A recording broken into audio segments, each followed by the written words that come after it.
Padre Fábio, por que ocorre hoje tanta destruição familiar? Por que hoje as famílias não têm prevalecido, Padre? E o que devemos fazer para evitar isso? Quem escreve é a Natália Cristine, de Brasília, Distrito Federal. Natália, minha filha, hoje a família ela sofre o tempo todo ataques muito violentos da sociedade. Esse jeito contemporâneo de viver, né? Esse jeito moderno que não favorece o vínculo.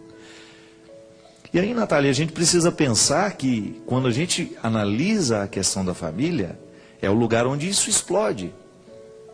Mas a fragilidade dos vínculos afetivos humanos, ela está cada vez mais evidente em tudo, não é? As pessoas não estão muito dispostas a se doarem umas às outras.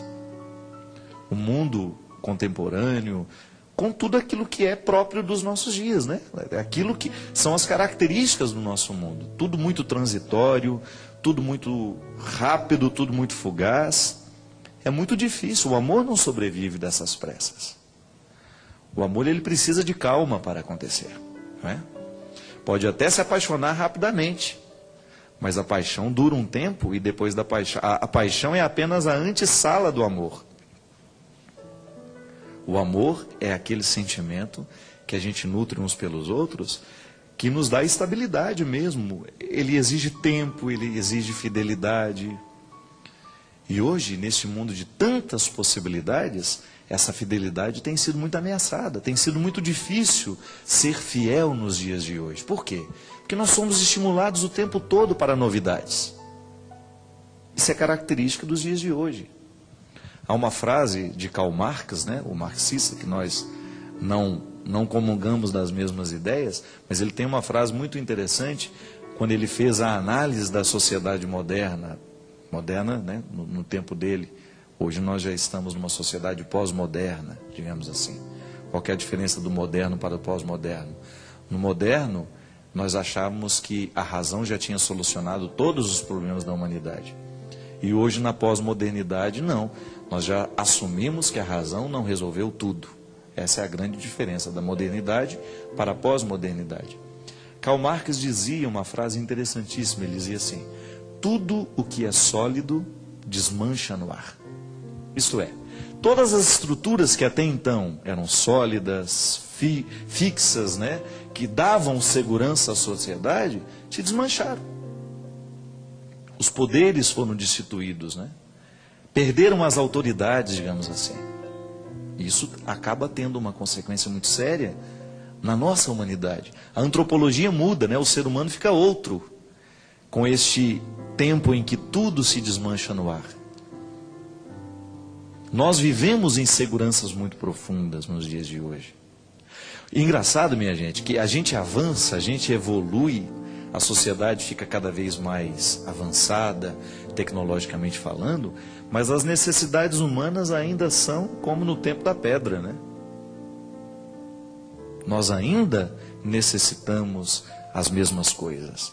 Eu ainda, por mais moderno que eu seja, por mais que eu seja evoluído, eu ainda continuo necessitado de sentimentos e cuidados afetivos rudimentares.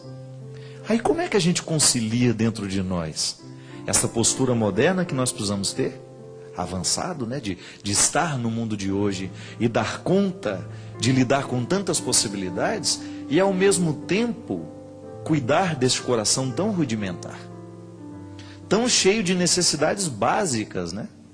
É o grande conflito hoje. Nós vivemos numa época em que essas necessidades rudimentares e básicas humanas estão sendo cada vez mais negligenciadas. Por quê? Por causa da fragilidade dos laços humanos. Em outros tempos, as pessoas pensavam 2, 3 vezes antes de se separarem, antes de darem fim ao casamento. Hoje não.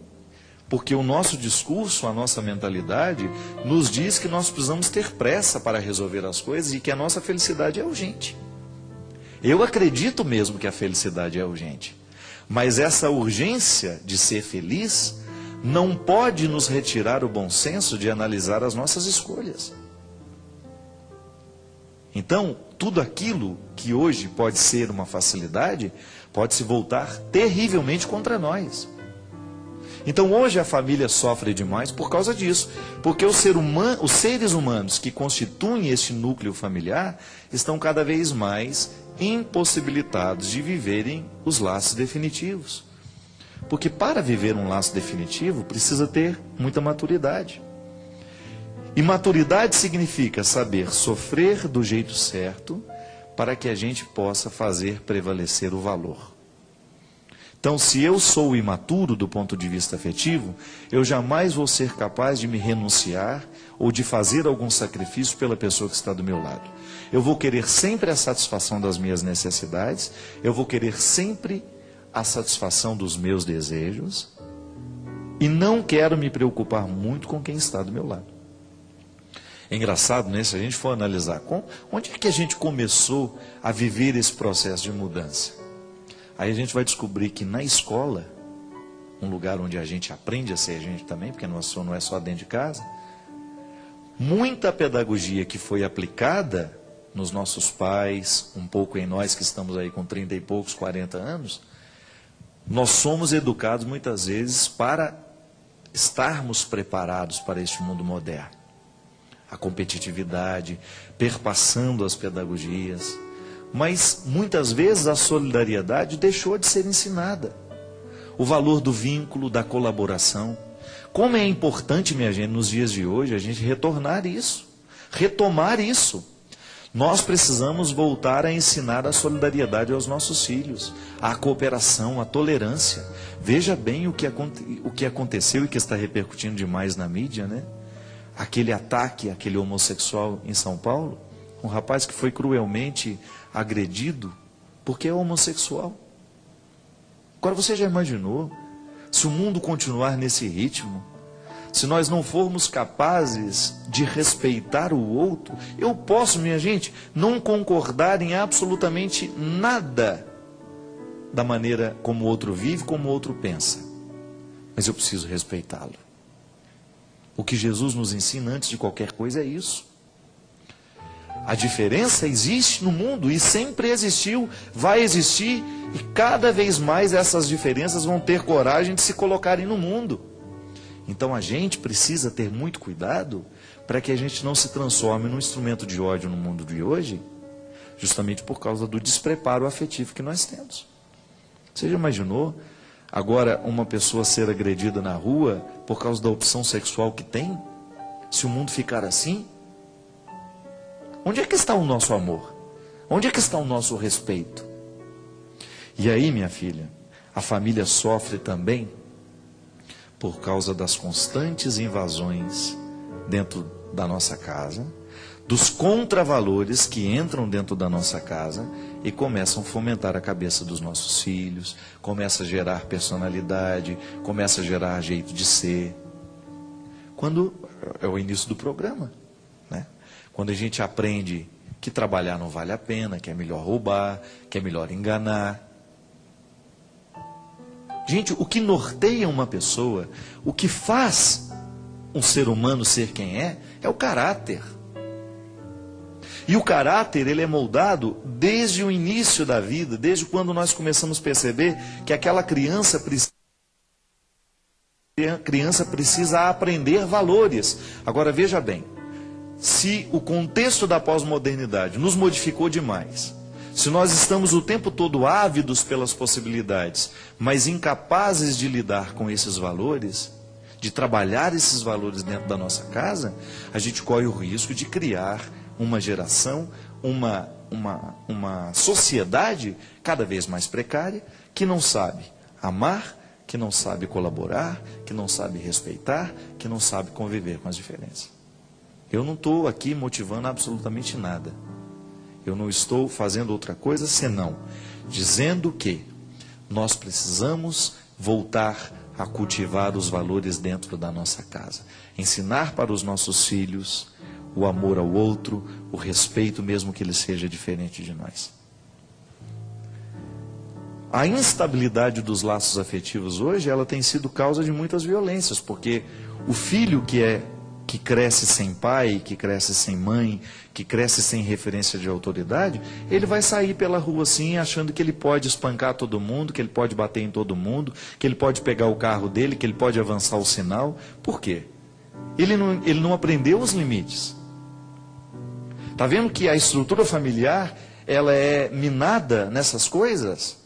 É na ausência de formação das nossas crianças. Gente, ninguém quer ser marginal. Mas se nós não damos oportunidade, as pessoas não vão vencer na vida. Marginalidade, o que é? É ficar à margem. É não entrar no pacote principal. Aliás, cada vez mais eu estou convicto de que todas as obras assistenciais, sociais que nós temos dentro da sociedade, tem que ser para gestar um novo jeito de ser gente. A minha atitude solidária, ela tem que estar diretamente ligada às instituições que trabalham na recuperação de pessoas. Na oportunidade de que as pessoas saiam da marginalidade, de que elas reencontrem o caminho da vida, de que elas comecem a trabalhar, que elas reencontrem a sua dignidade e voltem a dar conta da vida. Saiam da margem. A ação de Jesus sempre foi essa. Jesus encontrava as pessoas marginalizadas, isso é, fora, elas estavam jogadas fora. Ele trazia de volta todas as marginalizações possíveis, minha gente. Jesus trabalhou com a marginalidade social, com a marginalidade psíquica, com a marginalidade religiosa, emocional, física. Jesus olhava para aquele que estava de fora e convidava a vir para dentro. Era a grande mudança que ele realizava na vida das pessoas. Fazia uma faxina no coração. Eu me recordo que a minha mãe, de vez em quando a gente contava uma mentira, ela falava assim: ah, menino, vou te passar um sabão. O que era na expressão da dona Ana e de tantas outras mães que diziam a mesma coisa? Passar um sabão, o que é? Vou dar uma lixada na sua personalidade, né? Vou dar uma limpada nessa personalidade. Não precisa esperar o sabão vir do outro. Tenha coragem de você mesmo reconhecer nas suas indigências o que precisa ser lavado com sabão. A alma precisa dessa lavada de vez em quando. Para que quando a gente assistir a esses noticiários em que essas atrocidades acontecem, você ter a coragem de reconhecer: se eu não cuidar um pouco mais de mim, eu faço a mesma coisa. Reconhecer isso já é um grande passo. Passa um sabão na sua cara hoje também, eu vou passar na minha. E aí a gente melhora o mundo, sabe por quê? A gente começa a fazer a limpeza dele a partir de nós. Da mesma maneira como os morros do Rio de Janeiro podem ser limpos de tanto crime, para que as pessoas voltem a andar com serenidade, com tranquilidade, a gente pode fazer também com os nossos corações. Limpe seu coração. Retire dele todo e qualquer resquício de ódio, de maldade, de intolerância. Permita que Jesus fique nele. E se você tiver Jesus no coração, fique tranquilo. Tudo mais você vai aprender com o tempo, porque Jesus nos amadurece. Jesus nos faz caminhar. Ter Jesus dentro do nosso coração, como meta, como base do nosso caráter, é garantia de que a gente vai agir do jeito certo. Nós seremos o ser humano que o mundo precisa. Derrame sobre todos nós a bênção do Deus Todo-Poderoso, Pai, Filho e Espírito Santo. Amém. Muito obrigado.